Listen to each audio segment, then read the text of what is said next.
베드로가 고넬료와 그의 친척들, 그의 종들에게 설교하는 그런 내용이 오늘 여기 기록이 되어 있는데, 예수님의 사역에 대해서 베드로는 한 줄로 딱 정의했습니다. 한 줄로.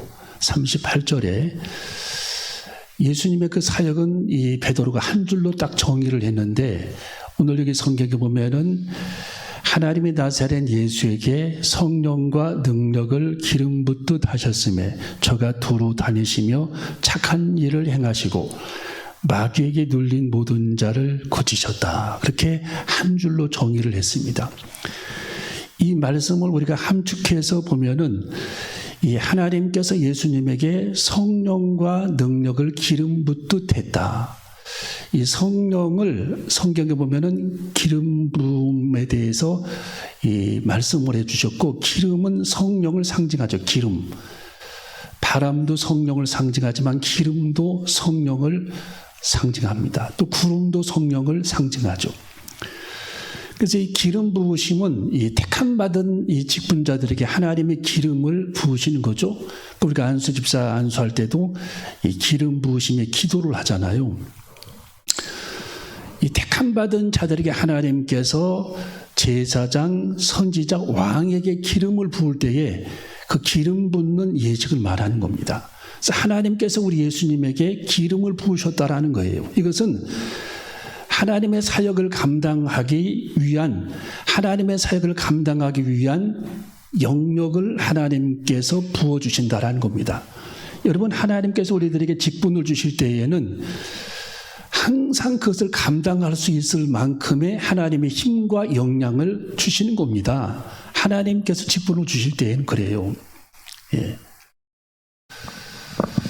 제가 아는 분도 이제 제 1년 선배 여자 목사님이 계셨는데, 전도사님이 옛날에 그 전도사님만 이렇게, 지금은 목사님까지 이렇게 될 수 있지만 옛날에는 우리 교단에서 여성 목사 안수를 주지는 않았거든요. 지금도 그런 교단이 많이 있지만, 이분도 그 공주에서 기도원을 처음에 이제 기도원을 만들었던, 제가 가보니까 땅이 한 2만 평 정도 되는 땅을 이렇게 물려받아가지고 부모에게 그 기도원을 거기다 만들었어요.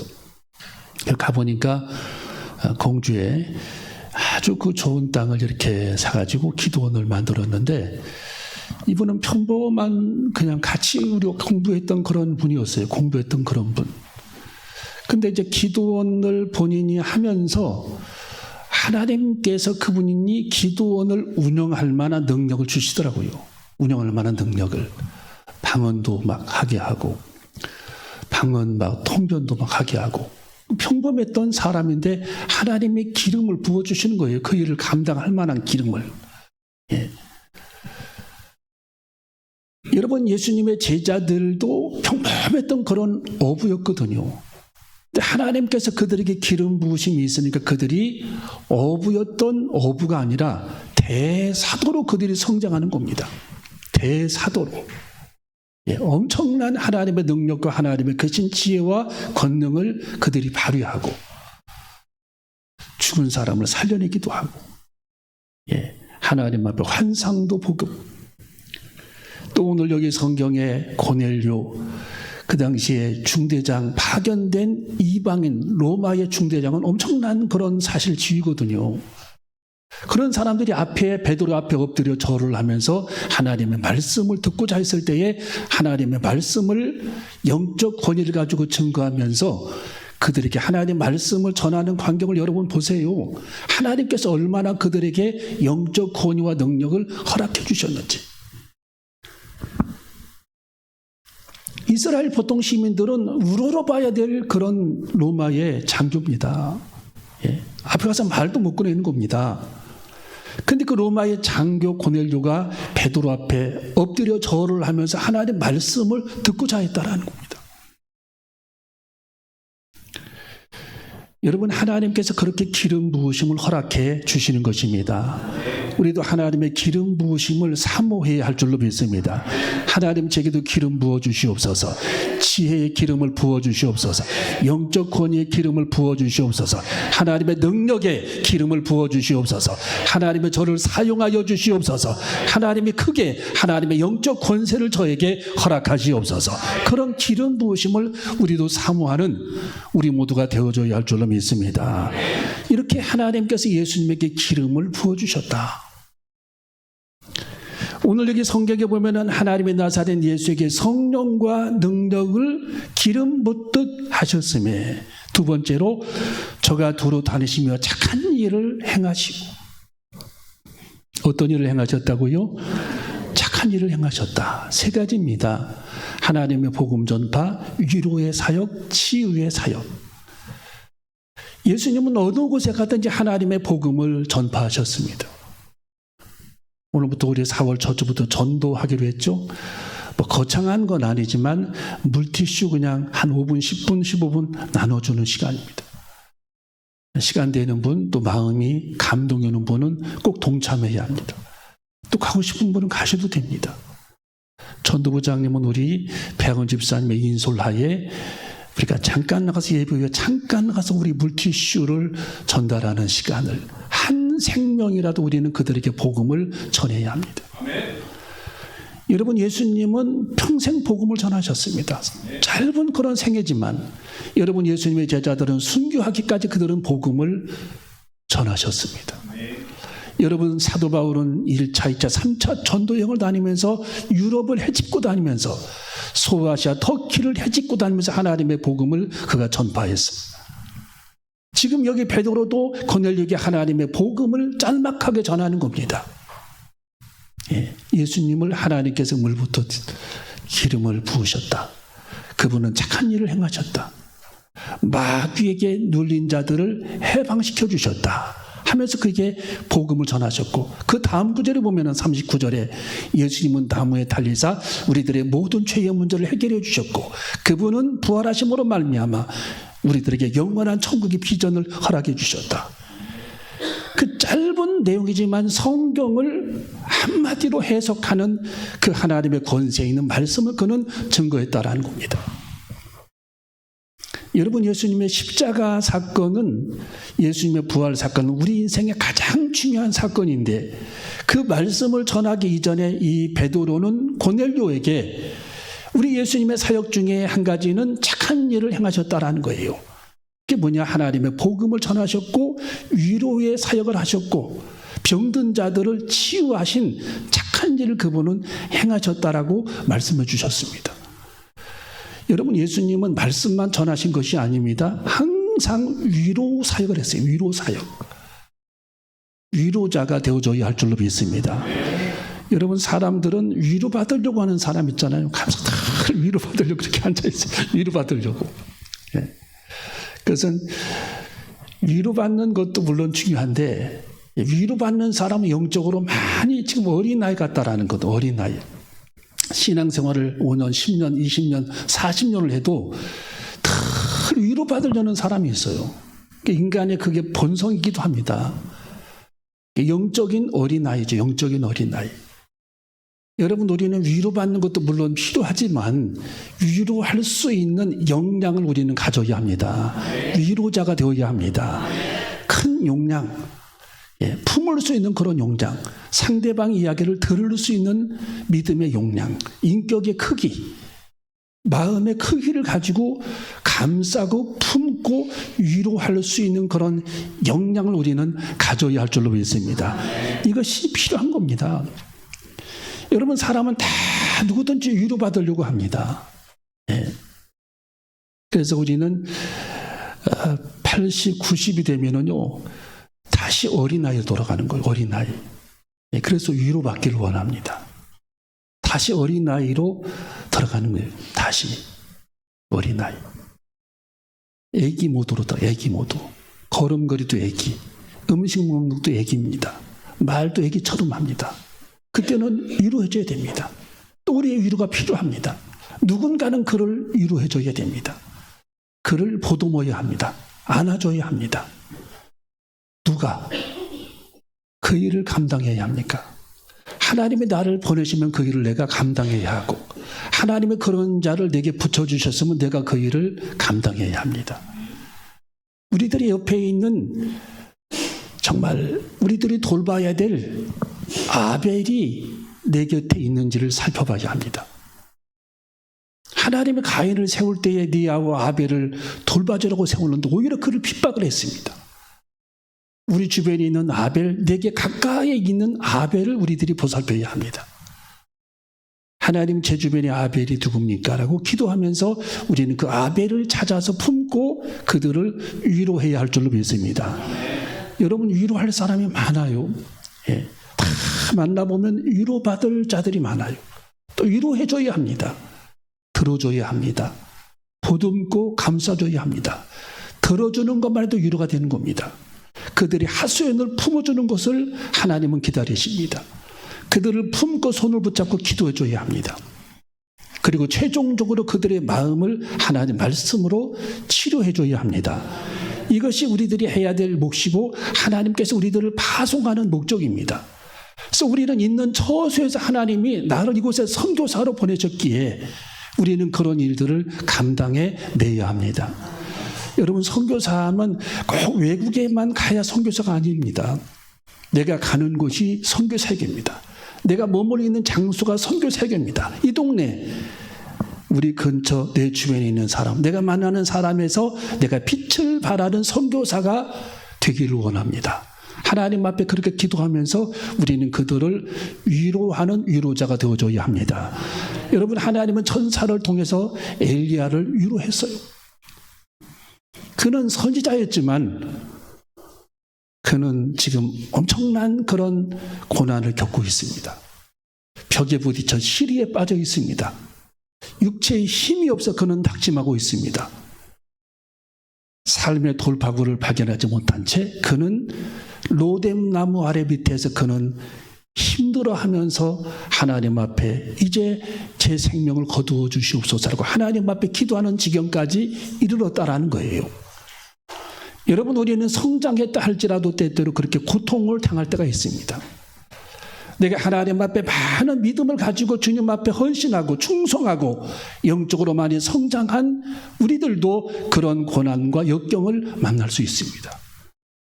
여러분, 그럴 때에 누군가 여러분에게 손을 내밀어 여러분들을 위로해줘야 될 텐데 위로받지 못한 그 영혼은 여러 가지로 극단적인 생각을 사람들이 하게 되는 겁니다. 마치 엘리야처럼. 사람은 연약한 그런 존재입니다. 약한 존재입니다. 짐승들보다도 우리는 체력이 약합니다. 여러분, 송아지는 하루 만에 걸어 다닙니다. 말도 새끼를 보면 하루 만에 걸어 다닙니다. 4시간 만에. 사람은 그렇지 않습니다. 여러분, 우리는 지혜를 가졌고 뛰어난 인격을 가졌고 하나님께서 우리들에게만 영혼을 불어넣어 주셨고 영생의 소망을 허락해 주셨는데 우리는 때때로 그렇게 영적인 암초에 부딪혀 허우적거릴 때가 많습니다. 그럴 때 하나님께서는 누군가를 우리들에게 보내주셔서 우리의 마음을 터치해 주시고 우리들을 감싸시고 우리들을 위로할 때 우리는 새 힘을 얻게 되는 것입니다. 그리고 다시 그 자리에 서게 되는 것입니다. 다시 하나님을 통해 새 힘을 얻고 하나님의 사역들을 감당할 수가 있게 되는 것입니다.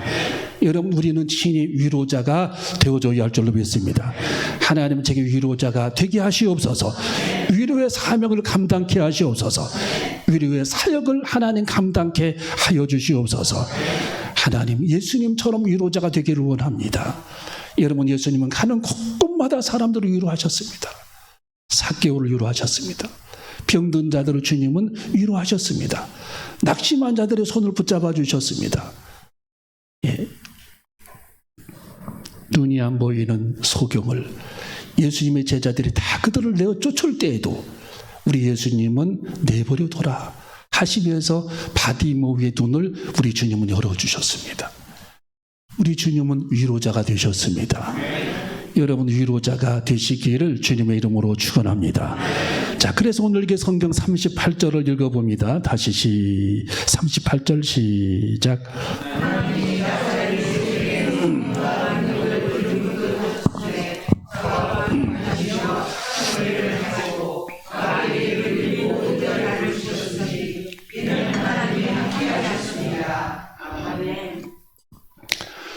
여러분, 마귀에게 눌린 자, 세 번째로 마귀에게 눌린 자라고 하는 단어가 나오는데, 이 세종대왕이 참 우리들에게 축복을 주신 겁니다.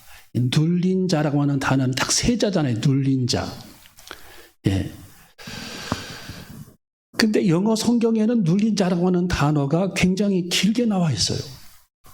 거기 보면은 under father of the devil, under power of the devil이라고 나와 있는데, 마귀의 권세 아래 있는 자라는 뜻이죠. 마귀의 권세 아래 있는 자, 이 눌린 자. 영적으로 우리들이 이 마귀에게 눌려 있다면은 마귀의 권세 아래 있는 자라는 겁니다. 마귀의 권세 아래. 나는 이 마귀에게 눌린 적이 없는데 라고 사람들이 이야기를 합니다.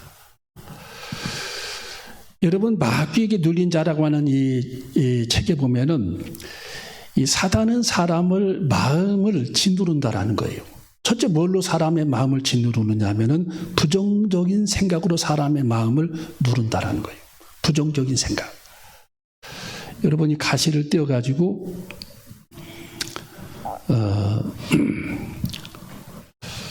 우리 꽃꽂이를 우리 권사님이 하시면서, 두 분이 하시면서 목사님 설교할 때 이 가시 조심하세요 나한테 그랬는데, 이 가시를 떼어가지고 이 사람을 찌르면 얼마나 그게 아프겠어요. 예.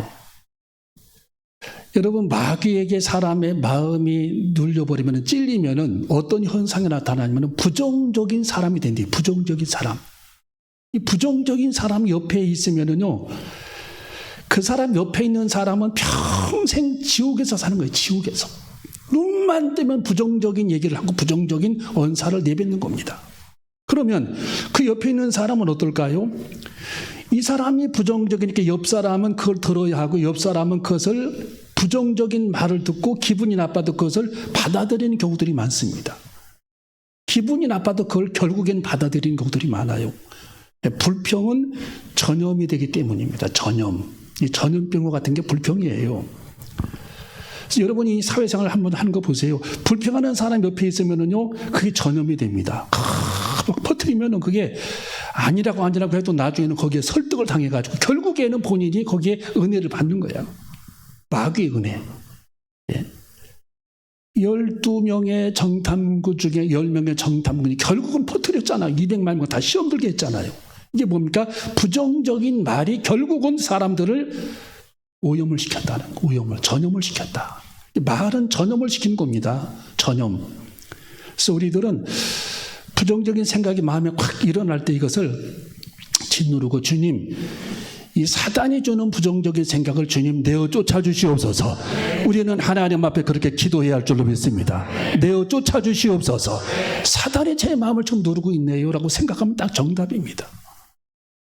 그래서 이 마귀는 사람에게 가장 먼저 부정적인 생각을 주입을 해서 마음을 눌러버리는 겁니다. 사람의 마음을.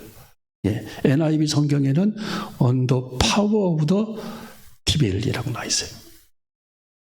마귀의 권세 아래 있게 되는 자는 부정적인 언사를 시작한다는, 그때부터. 이 사람이, 여러분 마귀 들린 사람 한번 만나보세요. 다 부정적인 얘기합니다. 예. 희한하게. 정상인 것 같은데 부정적인 얘기를 해요. 마귀에게 눌렸기 때문에. 마귀가 그의 마음을 지금 찌르고 있습니다. 자꾸 이 마귀가, 성경에 마귀가 베드로에게 틈을 타가지고 십자가를 지지 못하게 예수님이 옷자락 붙잡고 물고 늘어집니다. 십자가를 지지 못하게. 예수님께서 뭐라고 그랬죠? 사탄아 물러가라. 그러니까 순간 이 베드로도 마귀에게 탁 붙들림 받아가지고 부정적인 생각을 하고 예수님을 십자가의 현장에 못 가도록, 예수님 십자가를 지셔야 되는데, 엄청난 그 사명을 감당하셔야 되는데, 그래서 인류가 구원을 받는 것인데 그 일을 인간적인 생각으로 하지 못하게 예수님을 옷자락을 붙잡고 못 가게 하는 겁니다. 여러분, 예수님은 베드로야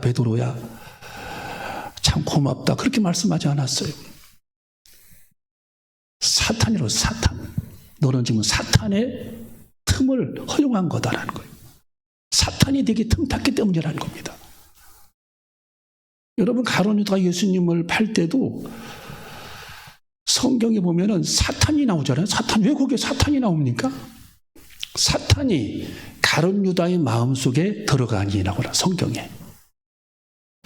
예수를 팔려는 생각을 불어넣었더니 그렇게 나와 있어요. 사탄이 결국 그 일을 했다는 거예요. 사탄이. 물론 그가 팔고 안 팔고 그것 때문에 우리 예수님이 십자가를 진 것도 아니지만 자기가 무슨 권세로 예수님을 팔 권세가 있습니까? 여러분, 이완용이 무슨 권세로 우리나라를 팔 권세가 그에게 있어요? 빌미를 그들에게 주는 겁니다. 일본 사람에게. 빌미. 그분에게 자격을 부여한 적이 없어요. 국민이. 국민투표를 한 적도 없고. 왜 이 사탄이 그런 일을 한다라는 거예요. 여러분, 사탄은 부정적인 생각뿐만 아니라 절망과 허무주의에 휩싸이게 합니다. 절망과 허무주의. 여러분, 제가 대학생 때에 프리드리 니체하고 쇼펜하우어 막 책들을 막 보잖아요. 막 보고 막 이렇게 고민하고 보고 하는데 제일 제가 기분 나빴던 책들이 뭐냐? 니체에 관한 책이고 쇼펜하우어 그리고 까미라고 하는 철학자의 책, 그 다음에 프랑스의 사르트르라고 하는 이 실존주의 철학자, 그 책을 읽고 저는 기분이 나빴어요. 이 책을 읽으면 막 은혜가 되고 힘이 나야 되는데 그냥 죽고 싶은 거야. 이 세상을 살 가치가 없는 세상으로 만들어버렸어요. 왜? 그분들의 사상은 허무주의 사상입니다. 허무주의 사상. 그래서 이 철학계에서도 그분들의 사상을 허무주의 사상으로 그렇게 분류해놨어요. 그분들의 책을 읽으면 사람들이 다 허무주의에 빠져버립니다. 이게 뭐냐? 영적인 의미로 보면은 사단이 그들의 마음을 지배해서 책을 쓰게 했다라는 거예요. 많은 사람들이 그런 책을 보고 은혜를 받는 것이 아니라, 세움을 얻는 것이 아니라 절망하고 좌절하고 낙담하고 모순이 가득한 그런 세상으로 판단하게끔 영적 세계를 흐리게 하는 그런 일을 그들이 감당을 했습니다. 여러분, 예수님은 그렇지 않았습니다. 하나님께서 이 세상에 사람의 모습으로 오신 예수님께서는 우리들에게 희망을 주셨고 우리에게 참된 기쁨을 허락해 주셨고 이 세상을 아름답다고 하나님께서 말씀해 주셨고 이 세상을 하나님이 아름답게 창조해 주셨습니다. 우리 위에 십자가를 지시고 우리들의 모든 그런 죄의 문제를 그분은 깨끗이 해결해 주시고 죄악에 눌린 사람, 사단에게 눌린 모든 사람들을 우리 예수님께서 풀어주시고 자유하게 했던 그 예수님을 지금 베드로는 설교하고 있는 것입니다. 그래서 우리 이 베드로는 오늘 여기 성경에 보니까 하나님의 나사렛 예수에게 성령과 능력을 기름 붓듯 하셨으며 저가 두루 다니시며 착한 일을 행하시고 마귀에게 눌린 모든 자를 고치셨으니 이는 하나님이 함께 하셨음이니라. 마귀에게 눌린 모든 자를 고치셨다.